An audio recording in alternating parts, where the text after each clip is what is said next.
पास हमारे साथ सुनील पाल कॉमेडियन के तौर पर जुड़ चुके हैं। सुनील जी, सबसे पहले आपका स्वागत। और देखिए, आपने ये विवाद तो सुना ही होगा, तानिया मित्तल बिग बॉस 19 में एंट्री ले चुकी हैं और एंट्री के बाद से विवादों में घिरी हुई है। अब हर्षा रिछारिया ने उनकी साड़ी के ब्लाउज को लेकर के बयान दिया है। जी, टीएमसी की बात चल रही है, तानिया मित्तल क्लोथ और टीएमसी की बात आ जाती थी मुझे, यानी कि ऐसा लगता है कि हमारे देश में जो माता बहनें हैं उनको कुछ महिलाओं द्वारा मिसगाइड किया जा रहा है। और बिग बॉस को मैं हमेशा से कहता हूँ कि कोई टैलेंट का शो तो नहीं, यहाँ तो वही छपरी लोग आते हैं जिनका समाज में कोई स्थान नहीं है, जिन्होंने कोई अपनी उल्टी सीधी हरकत की वजह से कंट्रोवर्सी की होगी। मैं कहता हूँ कि समाज जिनकी वजह से आता है बिग लॉस में, समाज जिनकी वजह से आता है बिग लॉस में, वही सेलिब्रिटी बन के आते हैं बिग बॉस में। तो मैं कहता हूँ कि भैया, हमारे सनातन धर्म में अगर सना नाम की लड़की भी कम कपड़े पहनती है तो हम सना से भी कहते हैं कि सना बहन कपड़े तो पहन, मत दिखा अपना तन, क्योंकि हमारा तन कहता है कि सम्मान करो सनातन। सनातन का सम्मान करते हम वो लोग नहीं कि सना का तन देख करके वाह सना वाह सना। तो सनातन के सम्मान में, हमारी के सम्मान में, महिलाओं के सम्मान में। लेकिन सुनील जी एक सवाल, सनातन में ये कहाँ लिखा है कि महिलाएं डिजाइनर कपड़े नहीं पहन सकती हैं? और रही तानिया मित्तल की बात, तानिया मित्तल महाकुंभ के दौरान सुर्खियों में आई थी, उनके बॉडीगार्ड्स ने कई लोगों की मदद वहां पर की थी आपदा के समय पर। तो दोनों चीजों को जोड़ के नहीं देखा जा सकता ना। आप अगर दूध बांटोगे और शराब बेचोगे, ठीक है, तो ये कोई बात नहीं है, ठीक है।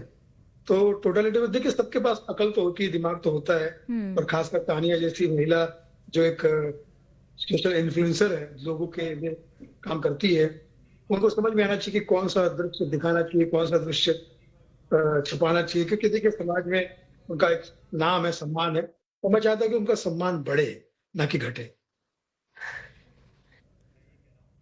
ठीक है सुनील पाल जी, देखिए आपके पास लौटेंगे, एक बार राकेश जी का हम रुक कर लेते हैं। राकेश जी, देखिए मैंने अभी सुनील पाल जी से भी यही सवाल लिया और आपसे भी मैं एक बार यही सवाल लेना चाहूंगी कि ठीक है, सनातन है, हम स्पिरिचुअल बातें करते हैं, आस्था में विश्वास है, लेकिन सनातन धर्म में तो महिलाओं को आजादी दी जाती है ना कि वो अपनी मनपसंद के कपड़े पहन सकते हैं। देखिए बहन, आप खुद एक स्त्री हैं और मुझे लगता है कि आपसे बेहतर इसको कोई नहीं जानेगा।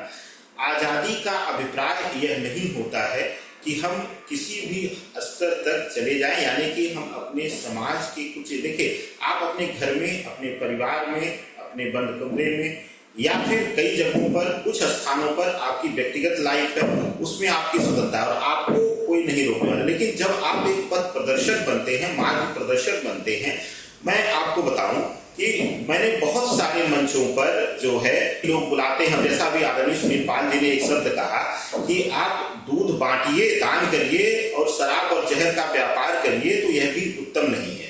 दूसरी चीज यह है कि मैं स्वयं के लिए, मैं बताता हूँ आपको, मैं किसी को उदाहरण किसी का नहीं देता, मैं स्वयं के लिए देता हूँ। कई बार हमारे जजमानों का निमंत्रण आता है कि हम यह रेस्टोरेंट बार खोल रहे हैं, यह चीज खोल रहे हैं, जहां मेरे सनातन की पद्धति जो है, मेरे सनातन का जो मूल जो है, मुझे जाने की, क्योंकि मुझे एक लोग धर्मगुरु के रूप में देखते हैं, मुझे एक पथ प्रदर्शक के रूप में देखते हैं। जब मैं जाकर के किसी रेस्टोरेंट बार का, जहां पे मदिरा परोसी जा रही है, जहां स्त्रियों को नग्न नचाया जा रहा है, वहां मैं उस फंक्शन में जाकर के अगर अटेंड करूंगा तो मेरे भी नाम पर प्रश्न चिन्ह। मैं सिर्फ तानिया मित्तल के लिए नहीं कह रहा हूं, मैंने आपको बोला शुरुआत में ही कि नारी को स्वतंत्रता है, नारी को स्वतंत्रता है स्वच्छंद होने की, यानी अपने विचारों को स्वच्छंद करने की, अपने आप को मजबूत करने के लिए। लेकिन क्या आप खुद स्त्री हैं, ये इसको सत्यता मानेंगी कि सोशल मीडिया पर आप जो है नग्न, अपने जो है ब्लाउज पहनते हुए, बैकलेस ब्लाउज पहनते हुए नग्न जो है वीडियो डाल रही हैं? क्या इसको वह इन्फ्लुएंसर कहती हैं? क्या इसको वह जो विशेष रूप से स्पिरिचुअल इन्फ्लुएंसर इसको कहा जाएगा? ऐसे तो कई जो है महिलाएं मॉडल्स हैं जो इस तरीके के डाल करके मिलियन से मिलियन जो है फॉलोअर्स जुटा रखी हैं। तो इसको हम, यानी कि आप यही कहना चाहते हैं कि सिर्फ स्पिरिचुअल का नाम इस्तेमाल करके धर्म का नाम इस्तेमाल करके फैन फॉलोइंग बढ़ाने का ये काम किया जा रहा है। ठीक है, राकेश जी और सुनील पाल जी आपके पास लौटेंगे, लेकिन एक बार इस पूरे मामले को लेकर के प्रतिक्रियाएं आ रही हैं, वो सुनवाते हैं। पहले के समय में हम जैसे MMS लीक होना बोलते थे, आज के समय में वो सोशल मीडिया पे, खासतौर पे इंस्टाग्राम पे गेट रेडी विद मी हो गया है।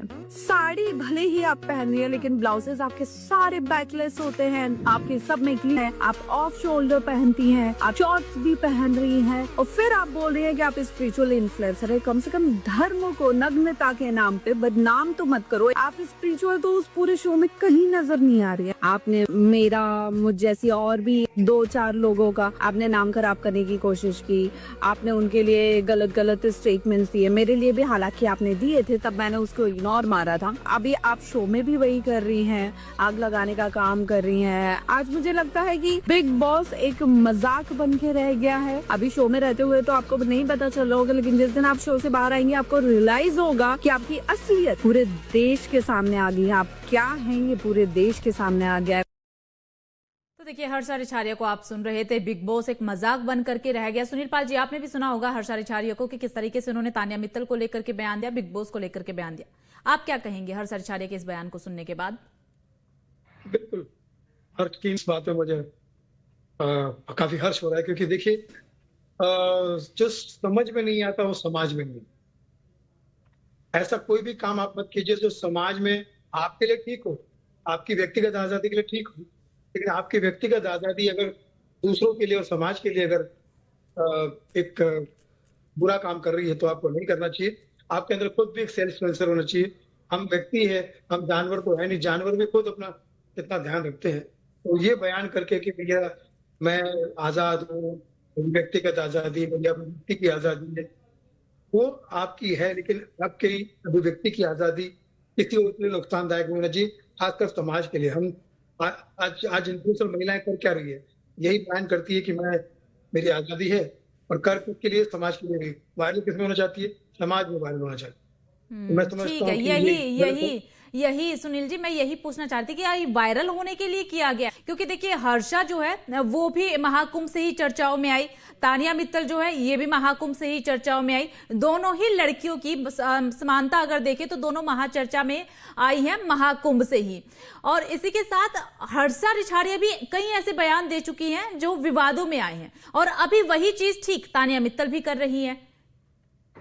इन दोनों को सीखना चाहिए मोनालिसा से कि कितनी सादगी के साथ में, कितने अच्छे से घर के लिए परिश्रम करते हुए, माला बेचते हुए, ऐसे सक्सेस का हार उसने अपने गले में पहना है। आज न केवल मुंबई के बॉलीवुड वाले, साउथ वाले भी उसको अपनी फिल्मों में ले रहे हैं और सम्मान बढ़ता जा रहा है। तो मैं समझता हूँ कि सादगी भी एक तरह से आपको आगे बढ़ा सकती है, अगर आपके अंदर टैलेंट है तो। ये सब उल्टे सीधे काम करने की जरूरत नहीं है। अगर आपने कुंभ के मेले से नाम रोशन किया है तो उसी मेले में नाम खो जाएगा। लेकिन मोनालिसा जैसी महिला का मैं सम्मान करता हूँ कि आज वो देखिए वाकई मोनालिसा की तरह पूरी दुनिया में मशहूर हो रही है। ठीक है सुनील जी, देखिए आपसे मैं चाहूंगी कि आप कॉमेडी अंदाज में दोनों को लेकर के जो ये घटनाक्रम चल रहा है उस पर आप कुछ कहें, लेकिन उससे पहले एक बार राकेश जी का मैं रुख कर लेती हूँ। राकेश जी, हर्षा रिछारिया को आपने सुना होगा बहुत ही ध्यान से, कुछ कहेंगे? क्योंकि आप तो जानते ही होंगे कि हर्षा रिछारिया भी महाकुंभ से ही विवादों में आई थी और तानिया मित्तल वहां से सुर्खियों में आई थी। देखिए, दोनों की जड़ जो है, दोनों का जो विस्तार है वह एक ही माध्यम से है, एक ही तरीके से है। बस अंतर यह है कि एक दोनों जो है समय समय पर एक दूसरे पर कटाक्ष कर रही है। मैं हर्षा रिछारिया जी के भी कुछ जो है सोशल पोस्ट देखता रहता हूँ, वो किस तरीके की रिप्लाई करती हैं। वहां ये तानिया मित्तल जी को तो सभ्यता, इनकी एक वीडियो आप ही जब मैंने सुना कि सिखा रही है कि उनके अंदर अहंकार है, उनकी भाषा जो है, मैं उस चीज को मैंने शुरुआत में ही बोला कि किसी भी संत या किसी भी जो सनातनी के अंदर जब वह धर्म को लेकर के आगे बढ़ता है तो उसके अंदर अहम भावना का त्याग हो जाता है। हर्षा रिछारिया के भी कई बार शब्दों को देखा जाए, उनके कुछ सोशल पोस्ट को मैं देखता हूँ, उन पर रिप्लाई को देखता हूँ, तो वह भी वह संत वाणी नहीं है। तो मुझे लगता है कि वास्तविक सनातन क्या है, चाहे वह हर्षा रिछारिया हो, चाहे वह तानिया मित्तल हो, चाहे मैं हूं, चाहे आदरणीय सुनील पाल जी हो, हम सभी को सबसे पहले वास्तविक सनातन को समझना है। अगर हम सनातन के मूल को नहीं समझेंगे ना, तो इसी तरीके से नकली जो है जूड़ा लगा करके, साध्वी बन करके, नागा का रूप धारण करके हम चोला बदलेंगे। आत्मा हमारी जो है वही कुंठित रह जाएगी, एक दूसरे पर कटाक्ष करने वाली रह जाएगी। तो सबसे बेहतर है कि सनातन को समझें और अपने मन से कुंठित भावना का त्याग करें। सनातन को समझे, सनातन को आपसे ही हम समझने की कोशिश करेंगे, लेकिन उससे पहले सुनील पाल जी आपके पास आते हुए। देखिए अमित शाह जी के अंदाज में ये कहना चाहता हूँ मेरे मान्यवर और मान्य वधुओं को, जो तानिया जी है, और उनके लिए कहना चाहता हूँ कि आप एमएमएस का उल्टा एसएमएम मत कीजिए। एसएमएम मतलब सोशल मीडिया मटेरियल मत बनिए। आपको लोगों ने बहुत पसंद किया है, सादगी में रहिए, क्योंकि आप एक महिला है और महिला होम मिनिस्टर होती है, और होम मिनिस्टर होने के नाते मैं भी यही कहना चाहूंगा कि आप अपने कार्यों में वास्ता बने, सहनता बने। मैं तो कहता हूँ अमित शाह बने। आपका जय हो, मेरा हो चुका है, और गृह मंत्री होने के नाते मैं आपका घर का व्यक्ति हूँ। और घर के बात जब आती है तो बिग बॉस एक बड़ा घर है, और बड़े घर में आदमी जो है बड़ा बनने जाता है। छोटी छोटी हरकत ना करे, कानून ना तोड़े, नहीं तो फिर कानून आपको तोड़ेगा। धन्यवाद। बहुत खूब सुनील पाल जी, बहुत खूब। चलिए।